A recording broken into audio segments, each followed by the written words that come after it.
guys, you're in a nutshell with me, Ina. Alam nyo, this happens more common than you think, no? Meron po halimbawa isang kababayan tayo, foreign worker.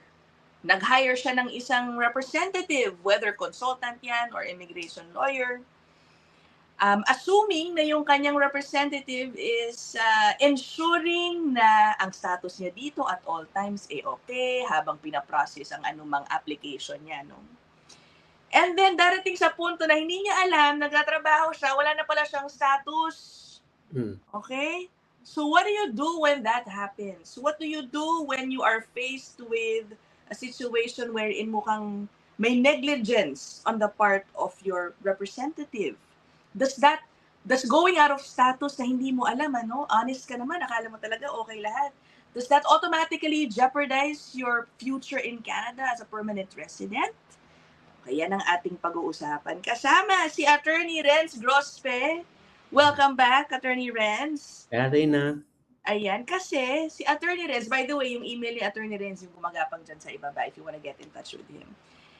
He will share with us a story ng isang tao, isang caregiver, na ganyan po yung nangyari at natulungan na nila na ayos naman ang status. Sige nga, tell us about this. Again, guys, no, I'm sure you have your own stories kasi it's more common talaga than you think. Put them down there in the comment section. Yeah, okay, so what happened? Very, very common yung ganito na caregiver tapos hire a consultant or ghost consultant.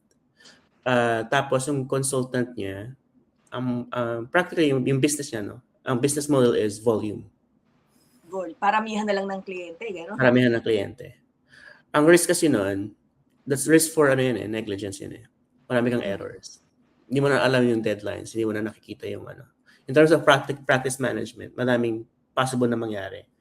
Mismo yung deadlines, mismo yung akala mo nasubmit mo na, hindi mo pala nasubmit. Yeah. Mga ganun eh. So ang story nung caregiver na natulungan namin from British Columbia, nag-apply siya ng under caregiver program, yung old one. Yung under childcare, HCCP. Okay, nitong 2025. Tama ba? Hindi, not. No, before old pa. Ang tagal na. Okay. So, 2022 siya nag-apply or around that, 2022, 2023. Sa retainer nila, there's a retainer for permanent residents. Then there's a retainer for BOWP, Bridging Open Work Permit. Okay? Which means, what does that mean? Which means, ang Bridging Open Work Permit, pag may PR ka na, tapos may acknowledgement of receipt, pwede ka ngayon mag-apply ng Bridging Open Work Permit. Got it. All right. Although, under the old rules, I think may mga new rules for BOWP. But anyways, under the old rules, ganun dapat. So, may retainer yun, nagbayad yung kliyente for BOWP. Okay. Na, kumbaga, ayusin mo ha, kapag nakuha mo na yung AOR ha. Ganun. Exactly. So, ngayon, ang nangyari dito, ang kagandahan dito, very diligent yung client. So, she always follows up. Okay? So, ngayon, ang nangyari, itong si consultant, sabi niya, okay, na-submit ko na. Okay. So, pinadala siya ng application number. Pinadala din siya ng forms na, okay, ito na yung final, ito na yung, submit ko na siya, ito na yung forms, ito na rin yung yung documents, supporting documents. Tapos, ang nangyari, hindi pala niya sinubmit. So, the consultant, he or she lied? Outright lied? To the client. All right. O, tapos, okay. Tapos, ang nangyari, so, akala ngayon ni client, oh no, may maintain status ka, lagi yung sinasabi. So, si client naman, okay, asan yung proof? Tapos, itong si consultant, parang nagbigay ng letter. Pero walang mga application number, walang mga ganun. So, akala ni client, for 2 years, tumagal yung papel niya eh. For 2 years, meron siyang status. So, 2 years siyang out of status? Yes. Oh, wow. Oh my gosh. So, ngayon, ang nangyari, kasi kung sinabi ni consultant, okay, hindi pa namin ni-apply, apply ka na muna ng LAMIA. Yung employer naman, willing naman mag-apply ng LAMIA. Yeah. Hindi niya sinabi. Di ba? What finally revealed the real situation na out of status ng caregiver, paano niya na-realize na there's something wrong? So ngayon, nakatanggap si client ng procedural fairness letter. Mhm. Na nakalagay doon, okay, your status expired 2 years ago. So yun lang nakita. Kasi ang caregiver, di ba, ang laging matagal. So ngayon lang nakita ng IRCC. So doon yung nalaman na wala siyang status. Oh my gosh, buti Attorney Renz, hindi dumiretso yung letter dun sa consultant. Ano nga eh. Di ba? Buti na lang kasi minsan ganun eh. Sa Ganun, kanya dumiretso. So ngayon, yung PFL ang nakalagay, Section 20 ng IRPA.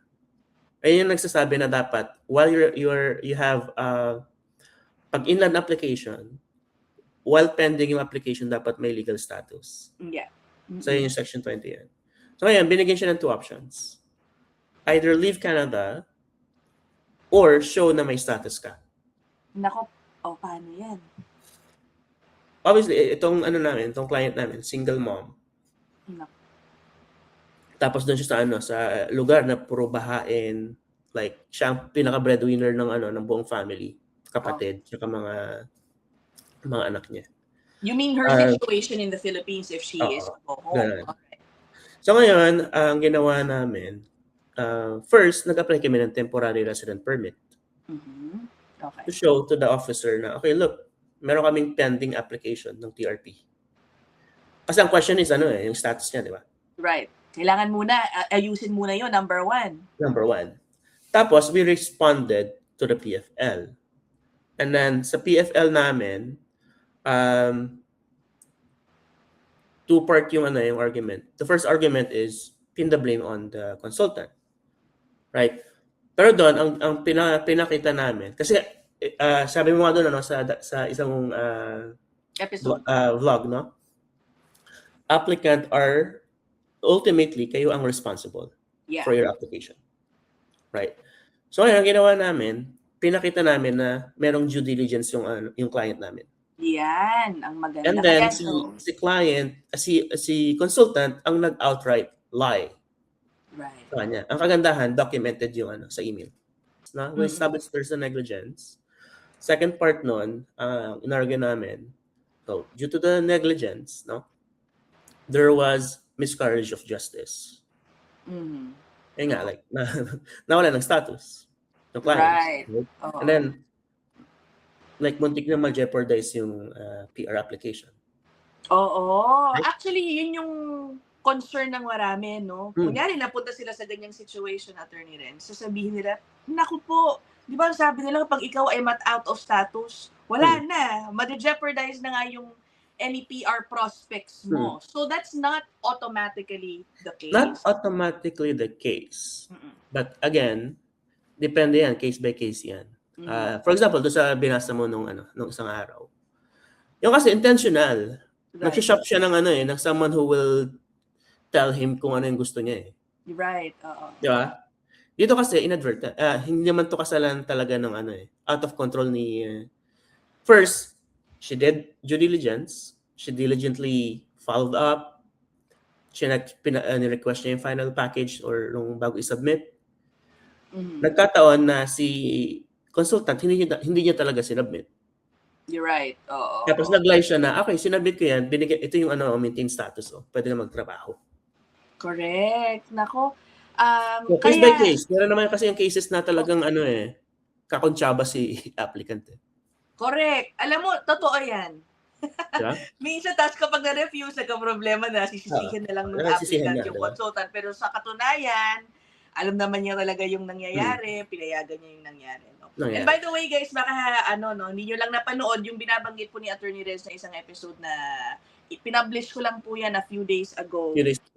Oo, it also talks about yung kailangan, no?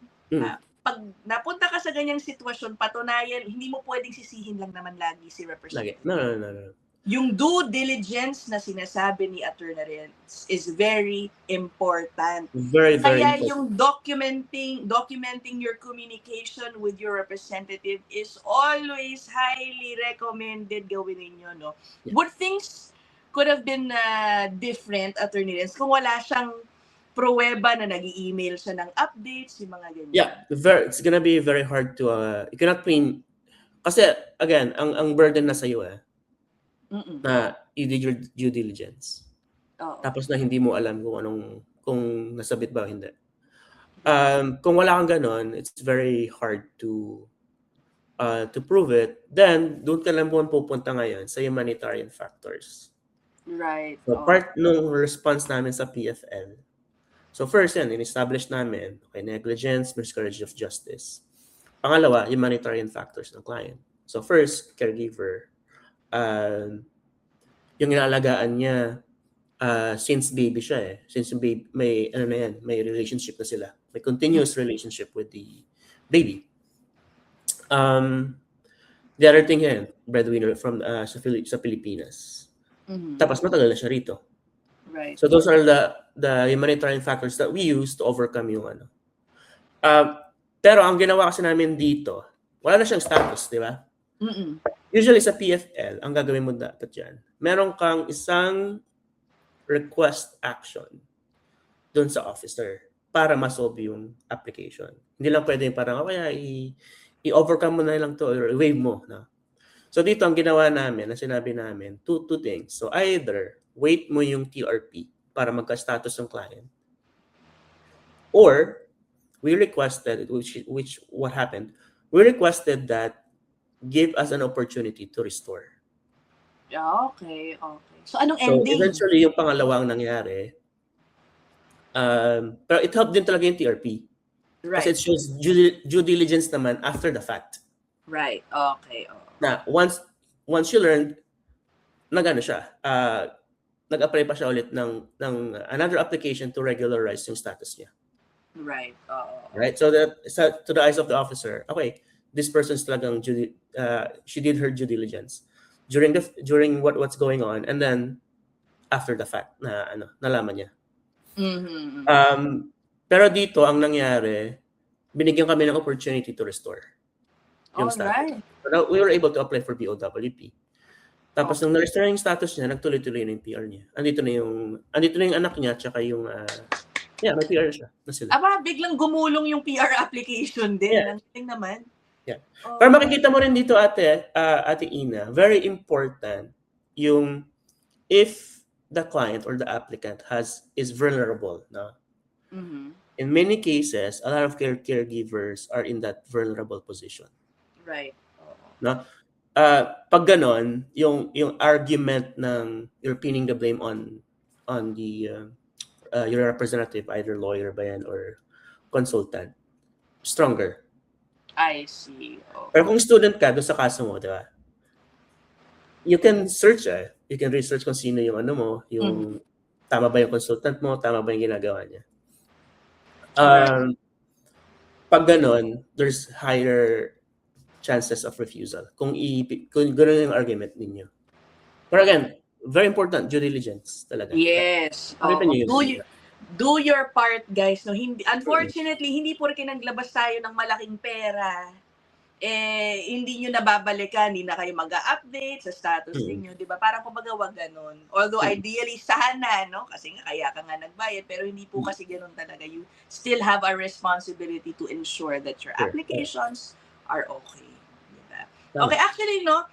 Hindi lang ito, pero wait, by the way, Attorney Renza, what happened to this consultant? Because outright lie, hindi ito simpleng na-overlook niya yung application ng kanyang caregiver, di ba? Ano nangyari sa kanya? Okay, so part din pala ng application, which is very important if you're doing this argument. You have to file a complaint. Okay, para patunayan na hahabulin mo. Oo, kasi kung hindi, like there's that risk na sasabihin ni officer na okay, you're just using it na para may argument ka lang, hindi totoo.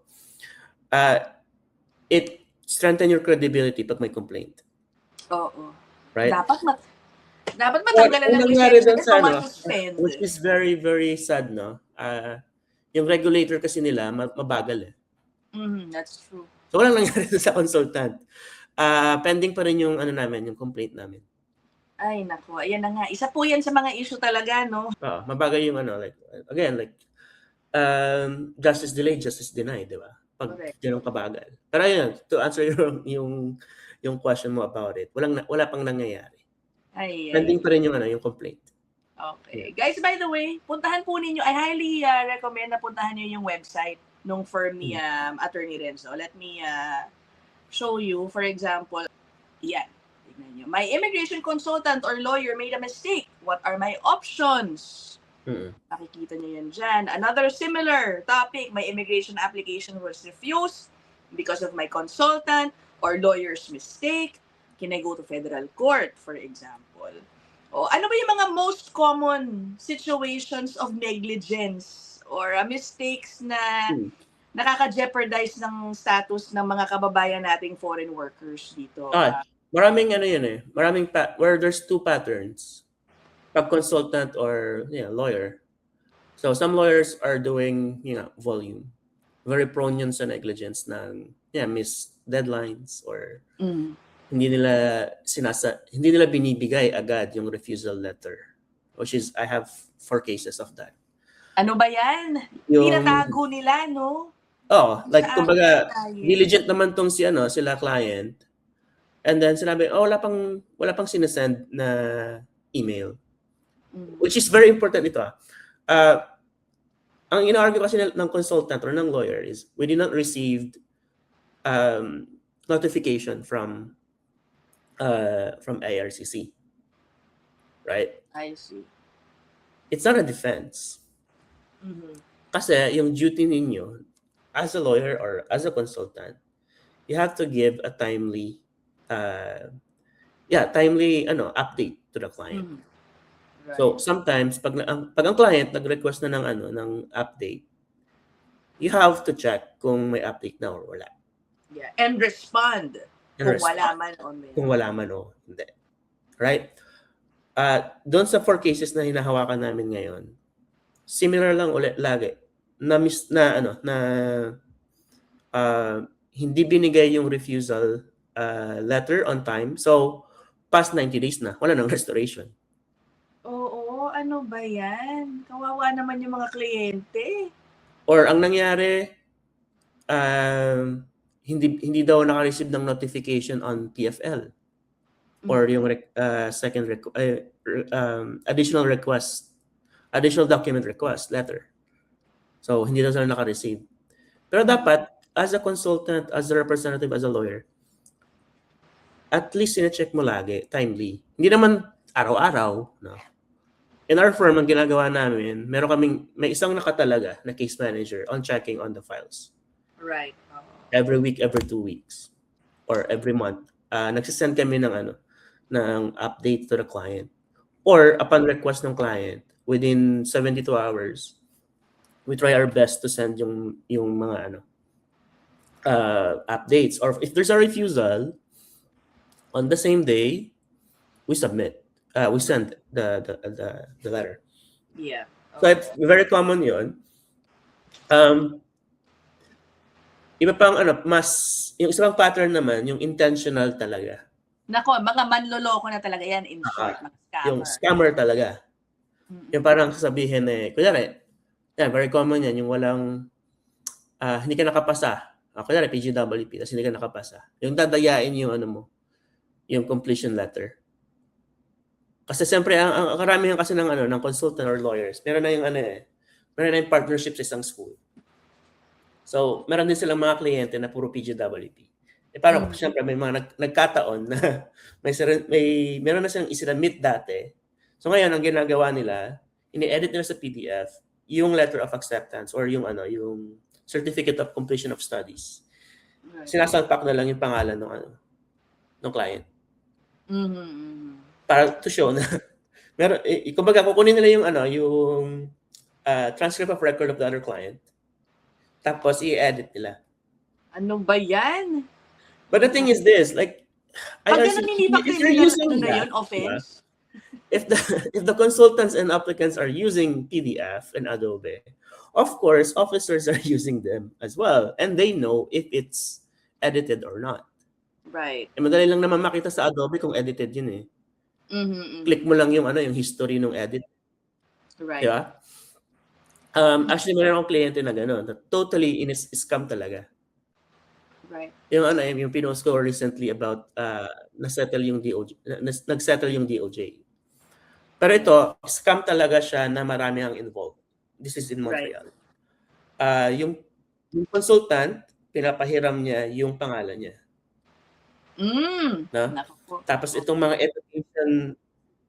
education consultants na link sa mga school, sila nang gumagawa. Pero may access sila doon sa portal ni consultant. Right. Ano ba yan? So, ano na, no? Talagang... Ayan, ano talaga yun, talagang...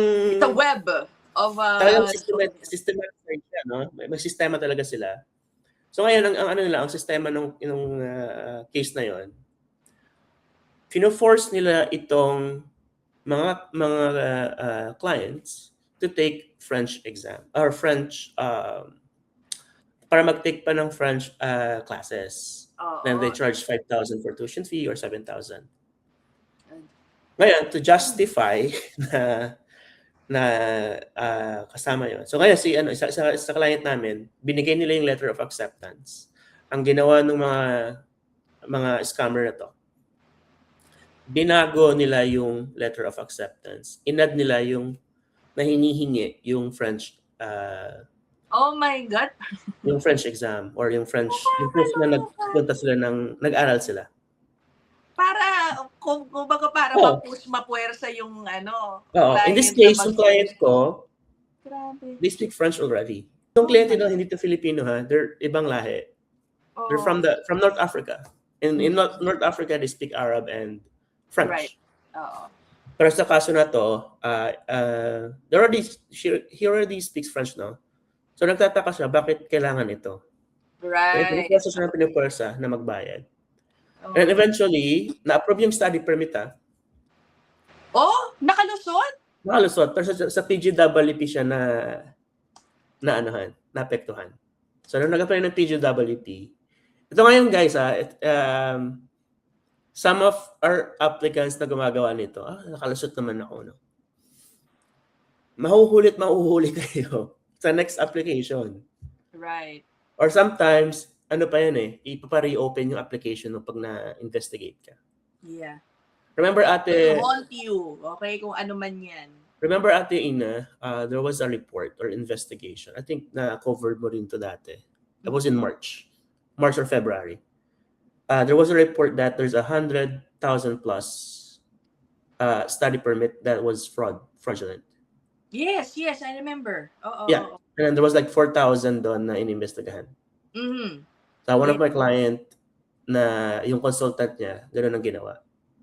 So one of my client was the 4,000. We were able to challenge sa korte. So we were able to get it settled yung case. Right. Ay nako, alam mo, I'm sure Attorney Renz can actually go on and on about all the shenanigans happening tungkol pa rin dito. Hindi na naman to bagong issue sa ating channel, but it's really just so unfortunate na kahit sa repeated coverage, for example, reporting on these issues, ang dami pa rin talagang vulnerable na naloloko pa rin talaga. Yeah. Kaya mag-ingat kayo guys, be aware, and don't worry. Kahit papano, depending on your case, you might still have a chance to fix your situation sakaling napunta kayo sa sitwasyon na ganyan. No? Naka-encounter kayo ng mga malolokong. Siguro maganda rin ate, like, pag-usapan. Ano yung mga pwede nilang gawin? Right. But, sige, maybe we can reserve that for another episode. Pero, nasa blog ni Attorney Renz yan. Okay, puntahan niyo yung website niya. RCG Law. Alright? Based po pala si Attorney Renz in Montreal. Montreal and Ottawa. Okay. Yeah. So, for now, thank you so much, Attorney Renz. We will end this episode here. If we have more questions, again, yung email po ni Attorney Renz yung nandyan sa ibaba. Okay? I'll see you guys in the next one. Bye!